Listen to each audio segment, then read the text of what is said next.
Hey y'all, welcome back to Hopped Up Beer Review.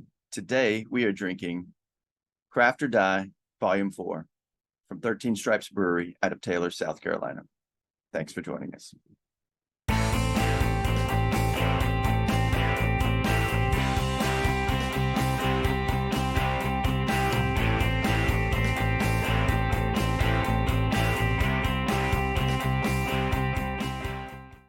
Hey everybody, welcome to Hopped Up Beer Review, the show where we give you our unprofessional and somewhat biased opinion about the beer we are drinking and reviewing. Appreciate you checking out our video here. We are going to drink a beer and tell you what we think about it. I got Andy in the attic. I've got Jay. I am Ben. What are we drinking today, gentlemen? Craft or Die, Volume 4, 13 Stripes Brewing. So, Brewery. Craft or Die. Exciting. There we go. Hold on to your cans. This is a triple. The Tippa, baby. Triple IPA. Here we go. Oh, yeah. I love Tippa. This just reminds me of like Skate or Die, the old Nintendo game back in the day. Yeah, I remember. Had a little like Die, but Skate or Die. We'll kind of go into what it's actually about. Okay. Where Skate loaded. Or Die probably got theirs from. That's loaded. Ben, I'm sorry, brother. All right. Things I do for the show and for you guys. Okay. Right. Cheers, mates. Cheers, mates. Cheers, mates.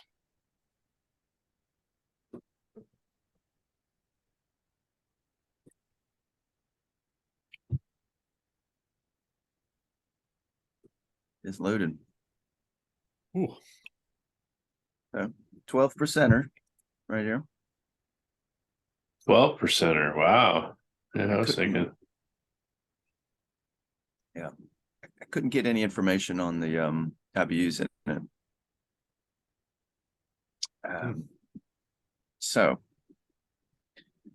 this beer is dedicated to visionaries of craft beer revolution fighting against mass-produced flavorless swill. So it uses hops Grüngeist, Centennial, and Liberty, which is fitting for the theme of the brewery and the beer itself. So on the back, it's got a long little, almost like a vision statement or mission statement. And at the bottom, I'll get to the important part. It says, "Down with the king, craft or die."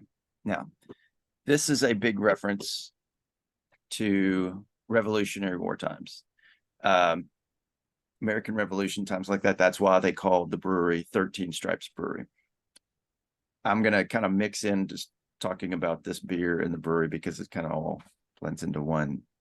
It's an old world style brewery at Taylor's Mill in Taylor, South Carolina. It was founded by 7 kind of friends. Some were family members and friends, but they were from all over the region. But they wanted a brewery kind of based on Revolutionary War history because they were really big into it. So they were originally thinking New England, where, when you think Revolutionary War, New England. Well, they came to find that the South Carolina had more Revolutionary War battles than any other state in its state. So they said, okay. So the beers are based on Revolutionary War theme. So they looked around and finally found an appropriate place in South Carolina that they could do it. So they used figures from the war, ships, battles, and quotes. This one based on a quote. The quote was not "craft or die" back in the Revolutionary War time. Skate or die? Yes, skateboards were big, and I don't know why the history books did not include those. Cornwallis didn't stand a chance to, or whatever his name. Whatever.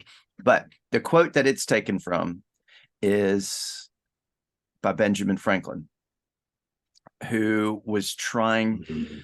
I know where you're going. It was pre the Revolutionary War. What he was trying to get people. He was trying to bring unity. He said, join or die. He didn't say down with the king. He said join or die. And this is where we get the snake, the broken snake, that flag with the broken snake, because it symbolized the disunity of the colonies. And it was during like the French and Indian War. They were trying to get all the colonies unified to fight during the French and Indian War.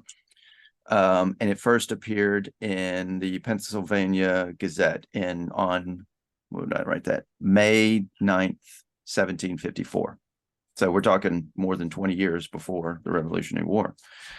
But it was used again later on to in 1765 and it was kind of changed to, excuse me, dang, it's carbonated. It was changed a little bit from join or die to unite or die. And yeah. So I thought that was pretty neat. Yeah, that's some really cool history. Because you've always seen the flag, and I remember seeing, don't, everybody thinks the don't tread on me, but it was like started as the join or die, and then it became unite or die. The brewery it's a microbrewery, founded in 2017, and it's in like the northeast part of this, or the northwest part of the state, kind of northeast of Greenville. Did you go by there? I got this in Hilton Head. It would be a cool one. store. I mean, I really like their logo and I love their name, and tying to the 13 stripes. I mean, come on, that's just cool with history and everything built into it. So. Yeah, for sure. Well, thanks for the history lesson there. I kind of was hoping to some follow up with skate or die, but obviously I guess we'll have to save that for a different episode. Maybe there's a skate or die beer. No, this is better history, Ben. This is real history. The skate or die. The face plants and that road rash, when you busted and it's like, yeah, I don't know why I thought of that, but anyway. All right, so I'm going to assume that nobody's had this, because I know Andy doesn't like to drink them ahead of the show. And Jay, is this something you've ever seen or picked up or had any 13 Stripes beer? It is not, but if I had ever seen this out with that logo and a TIPA, I would have had it. I did notice it's only been rated 85 times on Untappd, so it's definitely a micro. But hats off to 13 Stripes. I love their logo and their philosophy, and would love to see their other beers and their beer names and things that they have going into them.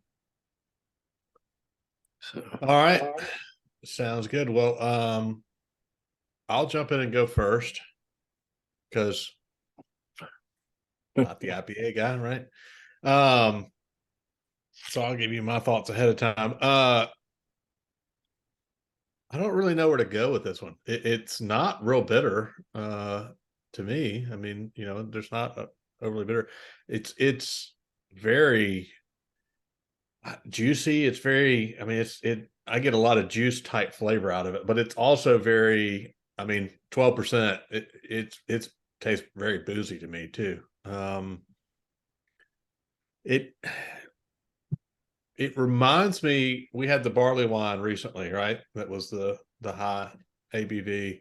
I mean, it kind of points for me in that direction, to where it just the fruit flavor, I guess, and then I guess the strong ABV too. But yeah, I don't know that I would pull this as an IPA, and it's probably, maybe it's just because I haven't had that many triples. I've had a few, but I don't know. I'm having trouble like processing this one personally, because I go into a triple thinking I'm going to be blown away by the bitter, and it's like none. So that all being said, I think it's a tasty beer. It's got a lot to try to pull out of it from a flavor standpoint. So I don't dislike it. I think it's actually, pretty good. I'm going to give it a 7.5. Jay, what do you think? yeah, it's interesting you say that, Ben. the first thing to me is I wouldn't go so far as boozy, but strong. It's very strong. You can taste it right off the bat. And a lot of the triples to me, when breweries get into triples, if they know what they're doing, they're not going to make them bitter. They're going to find ways that you're not going to know, and it's not going to be a bitter IPA in a lot of ways. It's usually the standard American single or double IPAs that they're going to have a lot of that bitterness, and it all depends on the hops mixture. This one has a really good flavor to it. I don't pick up as much juice on it, like you said, as a couple of the others that I've had recently. Personal beers, not ones that we had on the show. Some that I have shared with you guys for the future that I look forward to sharing and enjoying together. But to me, I know we've been saying this a good bit. It's almost like this has a little bit of a sweet or a honey or a molasses or something in there that could have cut into it, or they blended that in there to cut some of the bitterness. But it's hard to believe at 12%. I mean, that's a strong beer. So I really like it.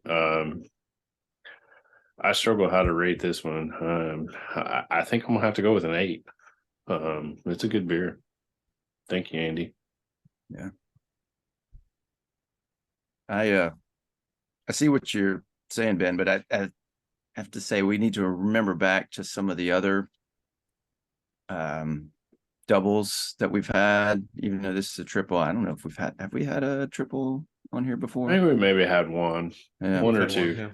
But some of those, we've got another 1 or 2 coming up. So those higher doubles, and not just high in alcohol content, but high in IBUs.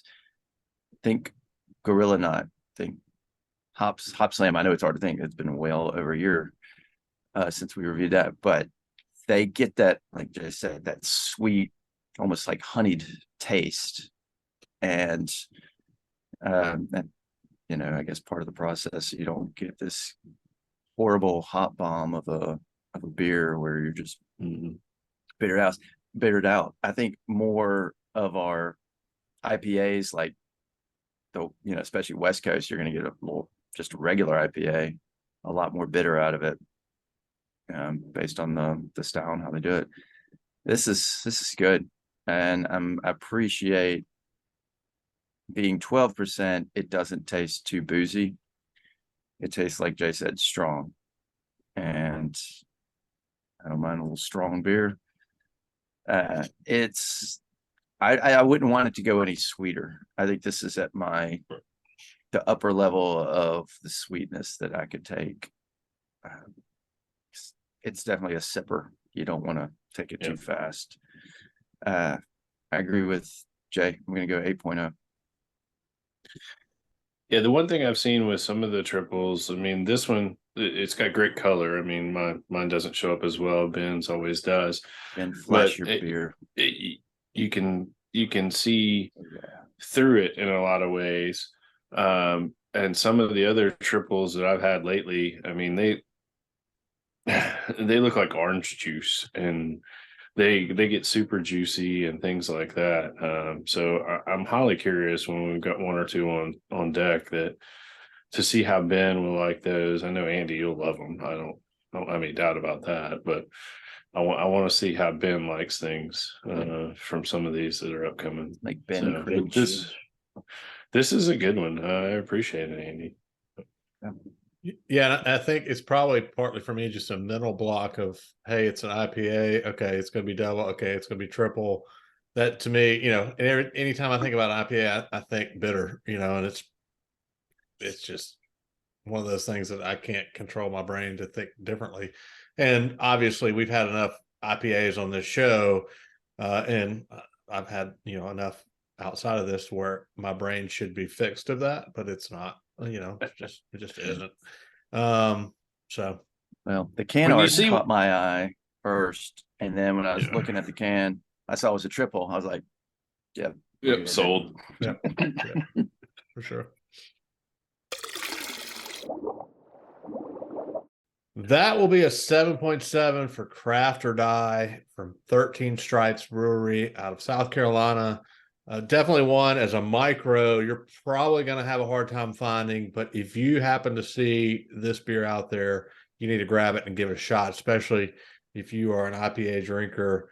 I mean, even me not being the IPA guy, as we say, I think this one's definitely worth giving a shot and seeing how you like it as well.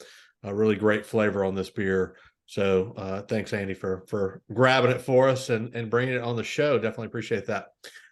With that, be sure to like, subscribe, cheers that notification bell. Check us out on all the social medias listed down below. We're on all the great ones. We've got a huge following on MySpace, so check that out. Link down below. Also, come by and say hey on the Discord. We have a Hopped Up Beer Review Discord chat room. It's all just the three of us, along with some others who have joined us there. Wes, if you've seen some of our shows with Wes, he is there and has joined us on Discord, and that's actually how we kind of met him. So check that out. Come say hey to us. We would appreciate that. Love to get some feedback. And also, if you are interested in any Hopped Up Beer Review merch, there will be a link for that down in the description below. Jay's always ready with that for some reason. For Andy in the attic and Jay, we definitely appreciate you watching this video. I'm Ben. Cheers, mates. Cheers, mates. Cheers, mates.